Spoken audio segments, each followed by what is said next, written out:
కానగాని బ్రహ్మం గారిది వారసత్వం కావాలి కానీ వారికి వారసత్వ సంపద అవసరం లేదన్నటువంటి భావన వ్యక్తం అవుతుంది. ఎందుకంటే 16వ శతాబ్దం కాలం నాటిది ఇల్లు ఇది. ప్రస్తుతం మనం ఉన్నటువంటి ఈ ప్రాంతం ఇక్కడ మనం గమనిస్తే ఇక్కడ ఆయన వారసత్వ రీత్యా సంక్రమించినటువంటి ఏదైతే సంపద ఉందో ఆ సంపదను కాపాడుకోవాల్సినటువంటి బాధ్యత అటు వాళ్ళ వారసులకు ఉంది. ఏదైతే ఇక్కడ ప్రస్తుతం పీఠాధిపతిగా వ్యవహరిస్తున్న వాళ్ళు దీన్ని సంరక్షించుకోవాల్సినటువంటి బాధ్యత ఉన్నప్పటికీ కూడా వాటిని విస్మరించి కేవలం వారసత్వం కోసం ఏదైతే వీరభోగ వసంత వెంకటేశ్వర స్వామి శివైక్యం పొందిన తర్వాత ఇక్కడ ఏదైతే ఆ ఇల్లుందో ఆ ఇంటిని పూర్తిగా విస్మరించారన్నటువంటి విమర్శలు వ్యక్తం అవుతున్నాయి.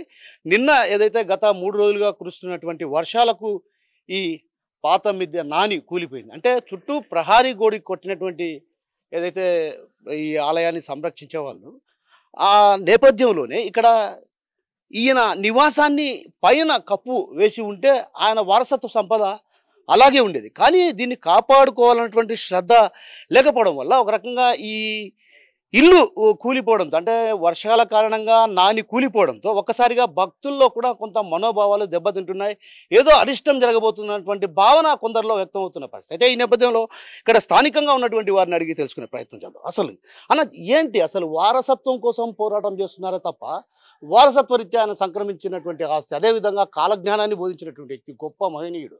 అంటే కులాలు లేవు మతాలు లేవు అన్నటువంటి అప్పట్లోనే కులాలు మతాలు ఆచరించేటువంటి పరిస్థితి ఉండేది. ఆ పరిస్థితి ఉన్న నేపథ్యంలో కూడా ఆయన ఒక్కసారిగా కూడా కులాలు లేవు మతాలు లేవు అన్ని మతాలను ఆదరించారు, అందరినీ హక్కును చేర్చుకున్నటువంటి మహనీయుడు. అలాంటి మహనీయుని యొక్క వారసత్వ సంపద పైన దృష్టి పెట్టకపోవడం ఎలా చూడాలి? వాళ్ళకు డబ్బు వ్యామోహం తప్ప డబ్బు వ్యామోహం పదవి తప్ప ఏది లేదు. వాళ్ళకి ఏదంటే మనం ఎప్పుడు తోచుకోవాలా అదే ఉంది తప్ప ఈ అధికారులు కూడా ఎన్విరాన్మెంట్ అధికారులు కూడా దీని మీద ఒకపారి ఎమ్మెల్యే గారి దగ్గర ఇక్కడ వచ్చాడు. ఎప్పుడు చూసి ఆ నేచర్ అనేది పోకూడదు, పైన ఏదో ఒకటి చేయాలి, ఫిల్లర్స్ వేసి చుట్టూ చేయాలని చెప్పారు. రఘురామరెడ్డి గారు చెప్పారు, అప్పుడు మాజీ ఎమ్మెల్యే రఘురామరెడ్డి గారు చెప్పారు. కానీ అది కూడా పట్టించుకోలేదు. ఈయన శంకర బాలాజీ గారు ఉన్నారు, వీళ్ళంతా ఆయన చెప్పారు. అప్పుడు చెప్తే ఏం పట్టించుకోలేదు అప్పుడు. కానీ ఇప్పుడు ఈ శిథిలావస్థ చేరిందంటే ఇది చాలా విచారమైన విషయం. ఇది స్వామిని వాళ్ళు ఇదే దానికి మన నిర్ధారణం వాళ్ళు పట్టించుకోలేదంటే కారణం ఇదే. ఇది 1608లో స్వామి జన్మించాడు. ఇక్కడికి వచ్చి చేసేవరకల్లా 1650లో అప్పట్లో ఇక్కడ ఇల్లు కట్టినది. 16 గ్రామస్తులు సహకరించి ఇల్లు కట్టారు. అప్పుడు మా స్వామి 1693లో సమాధయ్యాడు. అంతకుముందు ఇల్లు ఇది. స్వామి పెళ్లి కాక ముందు ఇల్లు కట్టిన ఇల్లు ఇది. అంటే మొదట్లో ఎలా ఉండేది? పూరీలు ఉండేది. తర్వాత కొంతకాలానికి చౌడు పైన దంతెలు వేసి బండలు వేసి చౌడు వేసినారు. మళ్ళీ 79లో ఏం చేశారు, గ్రామస్తులంతా కలిసి బండ్లు కొట్టుకుని పోయి ఒక గ్రావీలను త్వరగా తీసుకొచ్చి సున్నము ఇసుక కలిపి పైన వేసినారు. అప్పుడుంటే అదే ఉన్నది. 82లో మళ్ళీ ముందు పక్క ఒక స్వామి పూజా మందిరానికి స్లాబ్ వేసినారు, సిమెంట్తో ఆ దంతెలు అట్టే ఉండి వేసినారు. అప్పుడు ఇంకా అది కారుతానే ఉంది, కానీ వీళ్ళు ఎంతమంది చెప్పినా పట్టించుకోలేదు. అదే స్థితిలో ఇప్పటికి మారింది. అంటే శిథిలావస్థలో ఉన్న నేపథ్యంలో గతంలో కూడా పలు పత్రికల్లో కూడా దినపత్రికల్లో కూడా వచ్చాయి, ఏదైతే శిథిలావస్థలో స్వామివారి నివాసం ఉంది అని. గతంలో కూడా ఎన్నో పలు సందర్భాల్లో పలు మీడియా సంస్థలు కూడా ఈ కథనాన్ని ప్రచురించినాయి. కానీ ఇప్పుడు కూడా ఇంత ఇంట్రెస్ట్ చూపాలి అంటే నేనేమంటున్నానంటే ఇక్కడ పైకప్పు వేసి ఉంటే ఆయన కట్టినటువంటి ఇల్లు కాబట్టి, ఆయన స్వహస్తాలతో ఆయన కట్టుకున్న ఇల్లు కాబట్టి కొంత భక్తులకు కూడా కొంత ఇబ్బందికరమైనటువంటి పరిస్థితి ఉండేది కాదు, చూసేవాళ్ళు కూడా. అంటే ఆ పరిస్థితి ఎందుకు రాలేదు అంటున్నా. అదే నేచురల్ అనేది పోకూడదనే ఉద్దేశంతో అప్పటికి పూర్తి తొలగించాలని కొంతమంది కర్ణాటకలో వచ్చి చూసినారు. అయితే కొంత గ్రామస్తులు ఒప్పుకోలేదు, నేచురల్ అనేది ఉండాలి, ఎట్లే ఉండాలి, పైన వాటర్ పడకుండా పైన ఏదన్నా చేయాలని రేకులు వేసి చేయమని చెప్పారు. మాజీ ఎమ్మెల్యే గారు చెప్పారు. కానీ ఈ దేవస్థానం వాళ్ళు పట్టించుకోలేదు.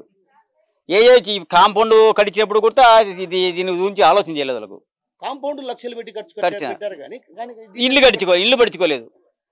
కాంపౌండ్ కూడా పాత కాంపౌండ్ ఉంది, అది తీసేసి తొలగించి ఇది కట్టినారు. కానీ ఇది ఇంటి గురించి పట్టించుకోలేదు.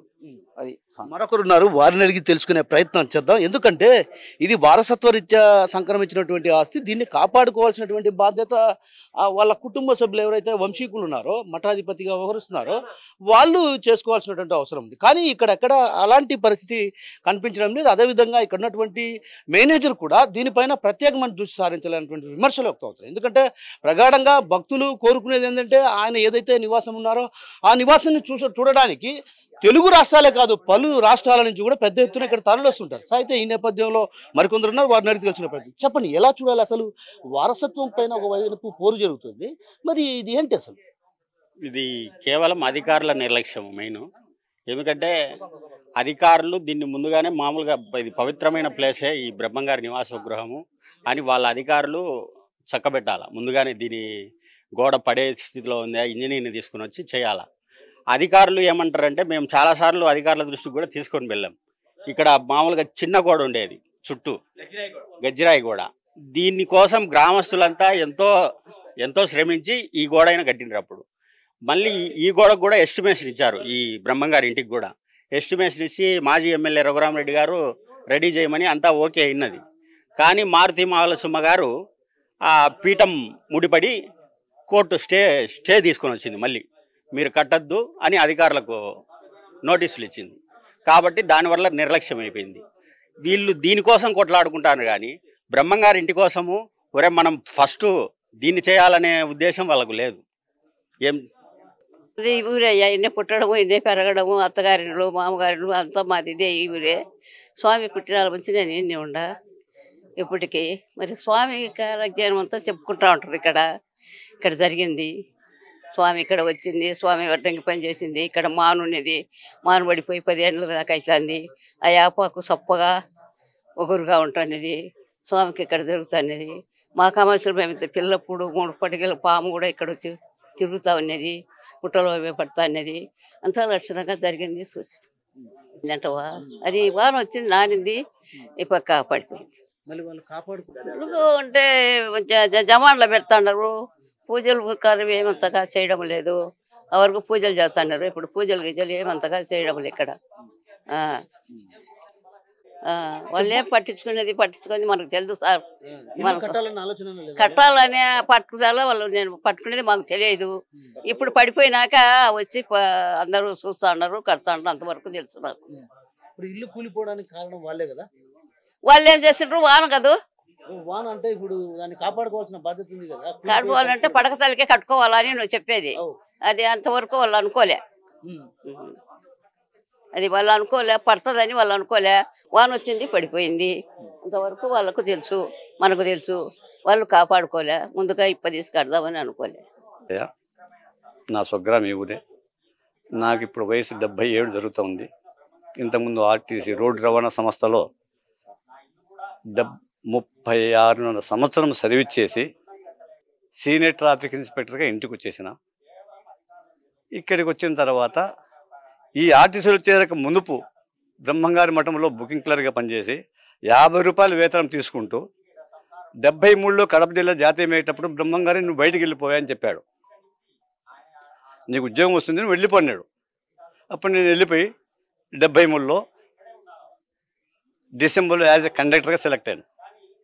సెలెక్ట్ అయ్యి 36.5 సంవత్సరం సంస్థలో పనిచేసి చక్కగా మంచి ఆఫీసర్ కొండయ్య గారని స్టాఫ్తో పేరు పొంది నేను ఇంటికి రావడం జరిగింది.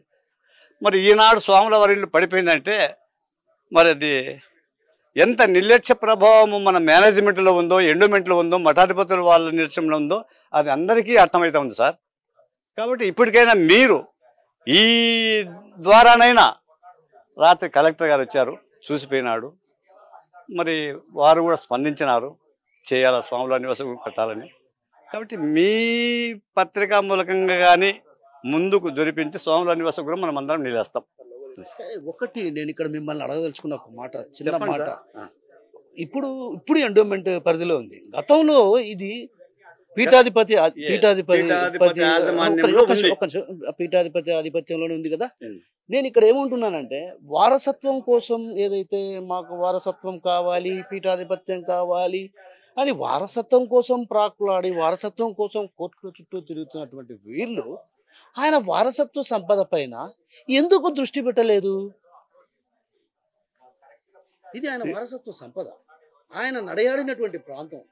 ఈ నడయాడినటువంటి ఆ ప్రాంతాన్ని కాపాడుకోవాలనే బాధ్యత వాళ్ళకు లేదా? ఉండి తీరాలి సార్. అయితే వాళ్ళకు ఎందుకు ఈ యొక్క నివాస గృహం మీద ఇంత అలసత్వం పాటించినారో అది బ్రహ్మంగారు వాళ్ళకే చెప్పాలా, వాళ్ళ ద్వారా మనం తీసుకోవాలి సార్. మనకైతే అంత విశ్లేషణకు దిగి నేను చెప్పేటటువంటి యాజమాన్యం లేను సార్.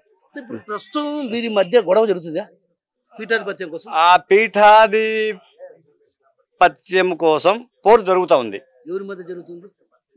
వాళ్ళ మధ్యలో జరుగుతూ ఉంది. మొదటి భార్య రెండవ భార్య మధ్య. మరి దానికన్నా ముందు ఇక్కడ భక్తుల మనోభావాలు దెబ్బతింటాయి. ఆ భక్తుల మనోభావాలు దెబ్బతినే పరిస్థితి ఉన్నప్పుడు దీన్ని కాపాడుకోవాలన్నటువంటి ఇంగిత జ్ఞానం లేకపోవడాన్ని ఎలా అంటారు? సార్ వారి యొక్క అలసత్వమే సార్, ఇంత తప్ప ఇంకేం లేదు.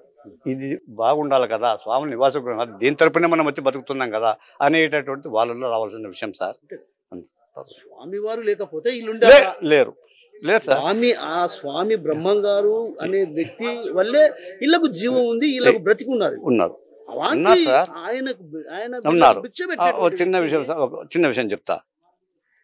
వీళ్ళు ఉన్నారని ఇక్కడ బ్రహ్మంగారి ఎప్పుడైతే సమాధిలోకి వెళ్ళిపోయిన తర్వాత ఆయనకు దీపం పెట్టాలి, నైవేద్యం పట్టాలనే సమస్య వచ్చినప్పుడు గ్రామస్తులకు వేరే వాళ్ళకు కొంత వాదం జరిగింది. అప్పుడు ఇక్కడ ఉన్నటువంటి గ్రామస్తులు పెద్దలు, ఆనాడు పెద్దలు అరవోవులమ్మ కానీ ఇంకొక కానీ వీళ్ళంతా కలిసి వీళ్ళ వంశస్థులు ఉన్నారు, వాళ్ళని తొడకొచ్చి ఇక్కడ పెట్టి పీఠం అప్పచెప్పి దీపారాధనకి ఇంటింటికి చీర వేసి ఇంత ప్రసాదానికి ఇస్తూ మనం నిలబెడదామనే పద్ధతిలో గ్రామస్తులు నిలబెట్టినారు. నిలబెట్టిన తర్వాత వాళ్ళ కార్యక్రమాలన్నీ కూడా ఇక్కడ జరుపుకుంటున్నారు. వివాహం కానీ కేసు ఖండనగా ఏవి కూడా అక్కడ జరిపేదిలే. మరి ఈనాడు ఏదో బలుపు మీద వాపు కనపడ్డని చెప్పారు కదా సార్. దానివల్ల ఆ యొక్క పోరికే సిద్ధమవుతున్నారు కానీ స్వాముల నివాస గృహం నిలబెడదామనేటువంటి ఆలోచన రాలే. ఈ బుద్ధుడి కానీ మీ ద్వారానే తేండి, తీసుకురండి, అదే సార్. వారసత్వ సంపదను కాపాడుకోవాలన్నటువంటి విషయం పైన వీళ్ళు ప్రత్యేకంగా దృష్టి సారించలేదు. నేను కొంచెం ముందుకెళ్ళే ప్రయత్నం చేద్దాం. ఎందుకంటే వర్షం కారణంగా అటు పూర్తిగా నానిపోయి ఈ గోడ కూలింది. మనం చూస్తే ఇక్కడ ఉన్నటువంటి ఈ కట్టడాలన్నీ కూడా కేవలం రాళ్లతో కట్టినటువంటి కట్టడాలు ఇవన్నీ. అంటే స్వామి గారు ఉన్నప్పుడు మట్టితో కట్టినటువంటి గోడ ఇప్పుడు కొత్త రెన్యువేషన్ చేశారని ఇక్కడ ఉన్నటువంటి వీళ్ళు చెప్తున్నారు. మనం ముందుగా ఇక్కడికి వెళ్ళి లోపలికి వెళ్ళే ప్రయత్నం కూడా చేద్దాం. ఎందుకంటే మన వీడియో జర్నలిస్ట్ రాముతో కలిసి ఇక్కడికి వెళ్దాం, చూద్దాం. అసలు రాము ఒకసారి ఇటువైపుకు వచ్చి లోపల ఉన్నటువంటి వాతావరణాన్ని కూడా ఒకసారి చూపించే ప్రయత్నం చేస్తారు. ఎందుకంటే ఇది పాతకాలం నాటి దిమ్మెలు. అంటే ఈ ఒక రకంగా కొయ్యలు కూడా పూర్తి స్థాయిలో దెబ్బతిన్నటువంటి పరిస్థితి. అంటే పైన బండలు అంటే పాతకాలం నాటి ఏదంటే ఏదైతే చున్నము గచ్చు అంతా వేసి చేసేటువంటిది. ఇక్కడ మనం చూడొచ్చు పోతులూరి శ్రీ మధ్విరాట్ పోతులూరి వీరబ్రహ్మం గారి స్వగృహం రిపేరీ చేయించేటటువంటి దాత వచ్చేసి పతకమూరి నరసప్ప ఆచారి, శ్రీమతి లక్ష్మమ్మ కుమారుడు పతకమూరి పెద్దబయ్యన్న ఆచారి, శ్రీమతి నాగరత్నమ్మ అని కూడా ఇక్కడ ఉందంటే వీళ్ళు అనంతపురం జిల్లా వాసులు. వీళ్ళు 1992లో ఏదైతే ఈ శిథిలావస్థకు చేరుకున్నటువంటి పరిస్థితి నేపథ్యంలో కాబట్టి ఒక్కసారిగా ఇది ఏదైతే ఇల్లు ఉందో ఆ ఇంటిని రెనోవేషన్ చేసిన పరిస్థితి. అంటే గతంలో ఇక్కడ పూరిళ్ళు ఉండేది, ఆ పూరిళ్ళు కాస్త ఇప్పుడు ఇదే అయిందన్నటువంటి విషయం చెప్తున్నారు. మనం కొంత లోపలికి వెళ్ళే ప్రయత్నం అయితే చేస్తాను నేను. ఎందుకంటే కొంత సాహసంతో కూడుకున్నటువంటి పని అయినప్పుడు కూడా కొంత వెళ్ళే ప్రయత్నం చేద్దాం. ఎందుకంటే ఇది స్వామి గారి మనోభావాలు అంటే స్వామి గారి యొక్క ఇది కాబట్టి కొంచెం ముందుకెళ్ళే ప్రయత్నం చేస్తాం.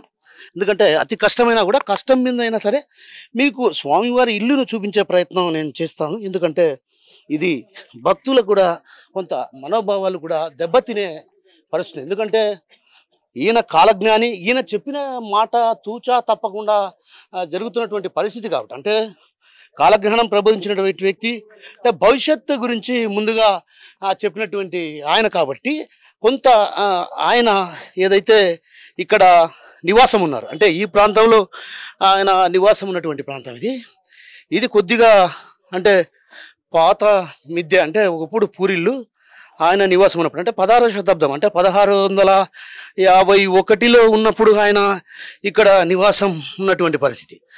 ఆ తర్వాత 1651లో ఆయన ఇక్కడ ఉన్నటువంటి పరిస్థితి కాబట్టి కొంత మన వీడియో జర్నలిస్టుని కూడా లోపలికి వచ్చే ప్రయత్నం చేపిద్దాం. ఎందుకంటే వీడియో జర్నలిస్ట్ కూడా లోపలికి వస్తే అటు పూర్తి విషయాలు అంటే ఇక్కడ ఆయనకు సంబంధించినటువంటి పూజా మందిరం కూడా ఉంది కాబట్టి కొంత మనకు వీడియో జర్నలిస్టును ఇక్కడికి తీసుకొచ్చే ప్రయత్నం చేద్దాం. ఎందుకంటే అతి కష్టమైనా కూడా కంపల్సరీ మీకు, ఎందుకంటే ఇక్కడ ప్రతి భక్తుల విశ్వాసాలతో ముడిపడినటువంటి అంశం కాబట్టి, ఇది ప్రధానంగా భక్తుల ముడితో పడినటువంటి అంశం కాబట్టి దీన్ని మనం కొంచెం భక్తులు అంటే ఒక రకంగా భక్తులకు పూర్తి స్థాయిలో వివరించే ప్రయత్నం చేద్దాం. ఎందుకంటే భక్తులు కూడా ఇక్కడ ఈ ప్రాంతంలో అంటే దీన్ని చూసి ఆయన దర్శించుకొని ఆయనకు పూజలు చేసేవాళ్ళు.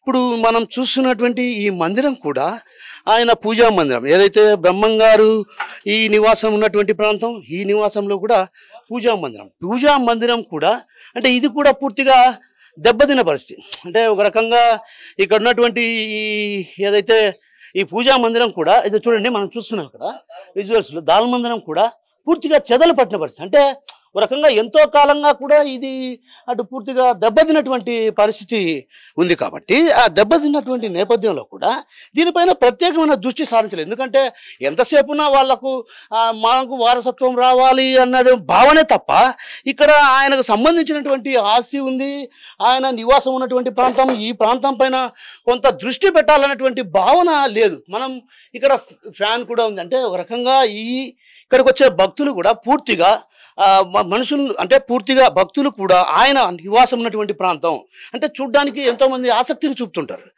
ఇక్కడ మనం గమనించాల్సిన విషయం ఏంటంటే 16వ శతాబ్దం కాలం నాటిది. ఆ తర్వాత 1992లో రెనోవేషన్ చేసినప్పటికి కూడా ఇక్కడ పూజా మందిరాన్ని మనం ఒకసారి మళ్ళీ ఒకసారి దగ్గరగా చూపించే ప్రయత్నం చేద్దాం. ఎందుకంటే పూజా మందిరంలో ఆయన వేసుకున్నటువంటి పాదుకలు ఉన్నాయి. అదేవిధంగా కొంత ఇక్కడ ఆయన సంబంధించినటువంటి ఏవైతే పూజా మందిరం అంటే ఇది ఆయన పూజ చేసుకునేటువంటి మందిరం. ఇక్కడ పూజలు చేసుకునేవారు నిత్యం. కాబట్టి భక్తుల మనోభావాలు దెబ్బతినే విధంగా ఉన్నాయి. అదేవిధంగా ఇప్పుడు కాలజ్ఞాని బ్రహ్మం గారి ఇల్లు కూలిపోయింది అన్న భావన అటు ప్రజలు కావచ్చు అటు భక్తుల్లో కూడా వినిపిస్తున్న నేపథ్యంలో ఒక్కసారిగా అరిష్టం జరగబోతుంది అన్నటువంటి భావన కూడా కొంత భక్తుల్లో కనిపిస్తుంది. ఎందుకంటే ఆయన కాలజ్ఞానం చెప్పారు. అలాంటి కాలజ్ఞానం చెప్పిన వ్యక్తే బ్రహ్మం గారి మఠంలో ఏమేమి జరుగుతాయన్నటువంటి విషయం పైన కూడా ఆయన పూర్తిగా మఠంలో జరిగేటువంటి పరిణామాలు, అదేవిధంగా తన కుటుంబ సభ్యులను కాదు అంటే కుమారులను కాదని తన కూతురి సంతతికి సంబంధించినటువంటి వారినే ఇక్కడ పీఠాధిపతులుగా వ్యవహరించే పరిస్థితి. అంటే ఈ పీఠాధిపతి వ్యవహారంలో వీళ్ళు అటు కొంత ఈ ఇద్దరి మధ్య అంటే రెండవ భార్య కొడుకు మొదటి భార్య కొడుకు మధ్య వివాదాలకు దారితీస్తుంది. అంటే ఈ వివాదాల కారణంగా కూడా దీన్ని పూర్తిగా విస్మరించారు. ఎందుకు విస్మరించారంటే ఇప్పుడు మనం చూడొచ్చు విజువల్స్లో కూడా అక్కడ ఉన్నటువంటి వాకిలి కూడా పూర్తిగా దెబ్బతింది. అంటే ఇవన్నీ కూడా రెనోవేషన్ చేశారు. 16వ శతాబ్దం కాలం నాటిది. ఆ తర్వాత దెబ్బతిన్న తర్వాత 1992లో దీన్ని అంతా రెనోవేషన్ చేశారు. అంటే ఒక రకంగా రిపేర్ చేశారు. అంటే ఉన్నటువంటి ఏదైతే కట్టడాలు అలాగే ఉంచి ఆయన వాకిళ్ళు కావచ్చు ఆయన వేసినటువంటి వాకిళ్ళు అలాగే ఉంచి కానీ కొంత పై భాగంలో ఏదైతే పైన కప్పు కూలే పరిస్థితి నేపథ్యం కాబట్టి దీన్ని రెనోవేషన్ చేశారు. అయితే ఆ తర్వాత వీటిని విస్మరించారన్నటువంటి విమర్శలు కూడా ప్రధానంగా వినిపిస్తున్నాయి. ఎందుకంటే ఇది ఆయన సంబంధించినటువంటి ఇల్లు. ఈ ఇంట్లో ప్రధానంగా ఇక్కడ అంతా కూడా మనం ఈ ఇల్లును మొత్తం పరిశీలిస్తే ఎక్కడే కానీ అంటే ఆయన హయాంలో నిర్మించుకున్న అటువంటి ఈ కొయ్యలు కావచ్చు, తర్వాత అక్కడ ఉన్నటువంటి మట్టి కావచ్చు, అదేవిధంగా గతంలో ఇక్కడ పూరి గుడిచి ఉండేది. ఆ పూరి గుడిసెని కాస్త అంటే 1651 అంటే ఆ ఏడాదిలో ఈయన ఇక్కడ ఇల్లు నిర్మించుకున్నారు. ఆ తర్వాత ఇది కొంత శిథిలావస్థకు చేరుకునే పరిస్థితి ఉండడంతో దాతల సహకారంతో ఇక్కడ ఈ చుట్టూ కూడా ఏదైతే గచ్చుతో అంటే మనం చూస్తే విజువల్స్లో కూడా మన వీడియో జర్నలిస్ట్ రాము చూపించే ప్రయత్నం చేస్తారు. ఎందుకంటే ఇక్కడ పాత మిద్దెను కాస్త గచ్చుతో అంటే అప్పుడు గచ్చు బెల్లం రకరకాల అటువంటి వాటితో తయారు చేసి ఆ ఇంటిని అలాగే నిర్మించారు. ఏదైతే రాతితో కట్టినటువంటి ఇల్లు కాబట్టి ఆ రాతితోనే అలాగే నిర్మించారు. కానీ ఈ ఇంటిని వాళ్ళు మాకు వారసత్వరీత్యా సంక్రమించినటువంటి సంపద, అదేవిధంగా భక్తులు ఎంతోమంది ఇక్కడికి వస్తుంటారు, ఆయన ఎక్కడున్నారు ఏంటన్నటువంటి విషయం కూడా తెలుసుకునేందుకు కూడా వీలుండే అవకాశం ఉండేది. కానీ ఇప్పుడు ఆ పరిస్థితి లేకుండా పోయింది. మనం ఇక్కడ ఇంకో చిన్న అంశం ఇక్కడ ఏదో రాసినట్లుంది. ఆయన ఇది ఇది ఇది కందిమల్లాయపల్లె ఈడిగా బోసా శ్రీ ఓబయ ధర్మపత్ని శ్రీ కీర్తిశేషులు కొంటెమ్మ గారు అనంతపురం శ్రీ బంగారప్ప గా వీరి ధర్మపతిని సౌభాగ్యవతి కుంకుమ పెద్దక్క గారి ధర్మముగా జీర్ణోద్ధరణ అంటే ఇది కూడా 1979లో దీన్ని అంటే జీర్ణోద్ధరణ చేశామన్నటువంటి విషయం చెప్తాను. అంటే 2 సార్లు దీన్ని అంటే రిపేర్ చేసినటువంటి పరిస్థితి. అంటే 2 సార్లు దాతలు, అది కూడా దాతలు ఎవరైతే వారసత్వం కోసం ఇప్పుడు పోటీ పడుతున్నారో వారు చేసినటువంటి ఇది కాదు. కానీ ఇది వారసులు చేయకపోయినా ఆయనకు సంబంధించినటువంటి భక్తులు ఎవరైతే ఉన్నారో ఆ భక్తులు ఆయన సంబంధించినటువంటి ఇంటిని అలాగే ఉంచాలి. అంటే ఒక రకంగా ఇది భావితరాల వారికి అందించాలి. బ్రహ్మంగారంటే ఆయన ఎవరు అన్నటువంటి తెలియని వారు ఎవరు ఉన్నారు? కాలజ్ఞాన ప్రబోధకుడు. ఆయన ముందుగా భవిష్యత్తులో ఏం జరుగుతుందో వివరించినటువంటి వ్యక్తి. అలాంటి వ్యక్తికి సంబంధించిన ఇల్లు చూడాలనేది చాలామంది ఆసక్తి చూపుతారు. ఎందుకంటే ఆ భవిష్యత్తులో ఏం జరగబోతోంది, ఇప్పుడు ప్రధానంగా ముండమోపి రాజ్యమేలేనన్నటువంటి విషయాన్ని చెప్పారు. ఇందిరాగాంధీ రాజ్యమేలినటువంటి పరిస్థితి, అంటే ప్రధానమంత్రిగా ఆమె ఉన్న పరిస్థితి. మరోవైపు తోలు బొమ్మలాటోళ్ళు ఏదైతే బొమ్మలాటోళ్ళు రాజ్యమేలేరని చెప్పారు. అంటే ఎన్టీఆర్ కావచ్చు, ఎంజీఆర్ కావచ్చు, ఇట్లా వీళ్ళందరూ కూడా అంటే రకరకాలుగా అంటే భవిష్యత్తులో ఏం జరుగుతుంది అనేది పూర్తి స్థాయిలో ఆయన వివరించే ప్రయత్నం చేశారు. అంటే భవిష్యత్తు గురించి ఆయన పూర్తిగా అంటే భవిష్యత్తులో మఠంలో కూడా ఏం జరుగుతుంది, మఠంలో కూడా గాడిదలు దొల్లాడుతాయి, అంటే నేనున్నటువంటి ప్రాంతంలో గాడిదలు కూడా దొల్లాడే పరిస్థితి ఉంది అని ఆయన స్పష్టంగా చెప్పారు. అంటే భవిష్యత్తులో తాను ముందే ఊహించి భవిష్యత్తులో ఏం జరగబోతుంది అన్నటువంటి విషయాన్ని ఆయన పూర్తిగా కాలజ్ఞానం బోధించినటువంటి అలాంటి వ్యక్తి ఇంటిని ఇప్పుడు శిథిలావస్థకు చేరుకోవడమే కాకుండా కూలే స్థితికి కారణం వీళ్ళ వారసులే అన్నటువంటి విమర్శలు ప్రధానంగా వినిపిస్తున్నాయి. మరోవైపు ఏదైతే భక్తుల మనోభావాలను దెబ్బతీసే విధంగా వ్యవహరించినటువంటి వారసులకు అసలు ఈ వారసత్వ సంపద అవసరమా? వారసత్వం వాస్తవానికి ఏదైతే కాలజ్ఞాని బ్రహ్మంగారు ఆయన వారసత్వ సంపదను కాపాడుకోలేని వారికి వారసత్వం అవసరమా అన్నది ఇక్కడ భక్తులు ప్రశ్నిస్తున్నటువంటి పరిచయం. ఎందుకంటే వారసత్వం పోరు కోసం ఇక్కడ ఉన్నటువంటి ఈ ఇంటి పూర్తిగా దెబ్బతినింది, కూలే పరిస్థితిలో ఉందని తెలిసి కూడా దీన్ని కాపాడుకోలేకపోయారంటే ఇక వీరికి వారసత్వం అవసరమా అన్నటువంటి భావన ప్రగాఢంగా భక్తుల్లో వినిపిస్తున్న పరిస్థితి. ఆయన వారసత్వ సంపదపై దృష్టి పెట్టని వాళ్ళు ఆయన వారసత్వం కోసం ఎందుకు ప్రాకులాడుతున్నారు? అసలు వారసత్వం కోసం మొదటి భార్య బిడ్డలు ప్రాకులాడుతున్న పరిస్థితి, రెండవ భార్య బిడ్డలు ప్రాకులాడుతున్నారు. అసలు వారసత్వం అంటే ఆయన కేవలం ఆయన వారసత్వానికేనా, వారసత్వ సంపదకు కాదా అన్నది భక్తులు ప్రశ్నిస్తున్నటువంటి ప్రశ్న. ఎందుకంటే దశాబ్దాల కాలం అంటే దాదాపు 400 ఏళ్ల చరిత్ర కలిగినటువంటి ఇల్లు ఇది.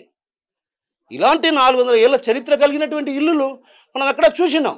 కానీ దీన్ని కాపాడుకోవాల్సినటువంటి అవసరం, కాపాడుకోవాల్సినటువంటి బాధ్యత ఎవరిపోయింది? ప్రధానంగా వారి కుటుంబ సభ్యులు ఎవరైతే ఉన్నారో పీఠాధిపత్యాన్ని వ్యవహరిస్తున్నారో వారికి ఉండాలి. కానీ ఇక్కడెక్కడ వాళ్ళు వారసత్వం కోసం పోరాటం చేస్తున్నారు తప్ప వారసత్వ సంపదను భావితరాల వారికి అందిస్తామన్నటువంటి ఆలోచన ఎక్కడ వీళ్ళకు కనిపించే పరిస్థితి లేదు.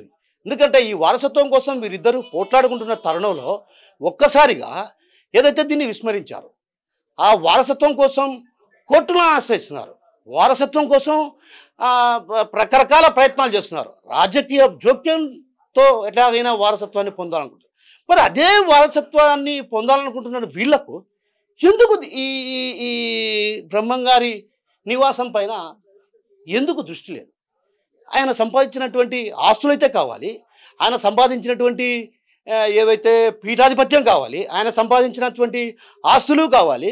కానీ ఆయన ఏదైతే ఆయన కట్టుకున్నటువంటి ఇల్లు కాపాడుకోవాలన్నటువంటి కాస్తైన జ్ఞానం లేకుండా వ్యవహరిస్తున్నారన్నటువంటి విమర్శలు కూడా ప్రధానంగా భీమటంలో వినిపిస్తాయి. అయితే మరోవైపు ఇక్కడ ఆయన ఆస్తుల విషయాన్ని మనం పక్కన పెడితే ఇక్కడ ఉన్నటువంటి ఈ ఇంటిని పూర్తిగా విస్మరించారు. అటు ఇది పూర్తిగా కూలే స్థితిలో ఉందని పలుమార్లు కూడా కథనాలు కూడా వచ్చాయి. కానీ ఎక్కడే కానీ వీళ్ళు ఆ ఇంటిని ఏదైతే పై కప్పు వేస్తే ఈ ఇల్లు సురక్షితంగా ఉండేది. ఎందుకంటే భక్తులు అంటున్న మాట ఏంటంటే బ్రహ్మంగారు ఎక్కడున్నారు ఏంటన్నటువంటి విషయం తెలుసుకునేందుకు వస్తే ఖచ్చితంగా ఈ ఇంట్లో ఆయన నివాసం ఉన్నారంటే కానీ భక్తులు అబ్బా ఇక్కడ ఈ ఇంట్లో ఆయన ఉన్నారా అనేది చూసి ఆ భక్తులు కూడా కొంత ఆనందం చెందే పరిస్థితి ఉండేది. కానీ అలాంటి పరిస్థితి లేకుండా చేశారు. అంటే ఈ ఇల్లు కూలిపోవడంతో ఒక రకంగా అరిష్టం జరగబోతుంది, రాష్ట్రంలో ఏదో జరగబోతుంది అన్నటువంటి భావన అటు భక్తుల్లో వినిపిస్తున్న పరిస్థితి. ఈ నేపథ్యంలో ఇప్పటికైనా ఏదైతే రాష్ట్ర ప్రభుత్వమైన ఈ వ్యవహారంలో జోక్యం చేసుకొని వారసత్వం కోసం పోరాడుతున్నటువంటి వీరభోగ